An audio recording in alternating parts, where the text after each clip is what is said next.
ખેડૂતોના ઉગ્ર વિરોધ વચ્ચે મોરબીના જેતપર પહોંચ્યા મંત્રી કાંતિ અમૃતિયા। ખેડૂતોના હક અને ન્યાય માટે જે કરવું પડે તે કરવાનો કાંતિ અમૃતિયાનો દાવો છે।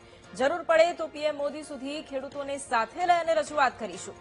મુખ્યમંત્રી સાથે બેઠક કરી અને ખેડૂતોના પ્રશ્નો હલ કરવા માટે પ્રયાસ કર્યા। આવતીકાલે કલેક્ટર અને કંપની સાથે ખેડૂતોની બેઠક યોજાશે।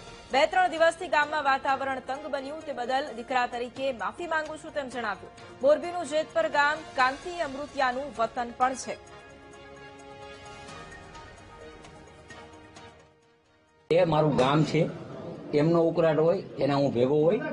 આ રાજ્યના મુખ્યમંત્રી પણ અમારી સાથે મીટિંગ કરી હતી, પોઝિટિવ છે, હર્ષભાઈ પોઝિટિવ છે, અને જરૂર પડે તો અમે કેન્દ્રમાં અમારા ભાઈ શ્રી અમારા નરેન્દ્રભાઈ વડાપ્રધાન એમને પણ અમે રજૂઆત કરી અને કઈ રીતે ખેડૂતનો પ્રશ્ન હલ થાય એના માટે અમારી પૂરેપૂરી તૈયારી બધી બાબતમાં હતો। જ્યારે આ બન્યું ત્યારે હું એક દિવસ મારે ને સારવારમાં તરત જ બીજે દી એને હું એની પાછળ જ છું અને બધી આક્રોશ જે છે એના માટે મેં મારા ગામમાં ક્ષમાઈ માગી લીધી છે ગામના એક દીકરા તરીકે।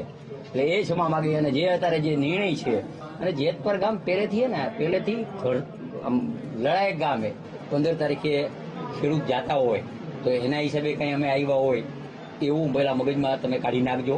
કાલના અમે કોન્ટેક્ટમાં હતા બધાના, એને કીધું પેલા તમારે જે પ્રોગ્રામ હોય એ કરી લ્યો, પછી આપણે બેસી અને જે રસ્તો કાઢવો હોય એક મિયાનમાં 2 તલવાર નો હાલે।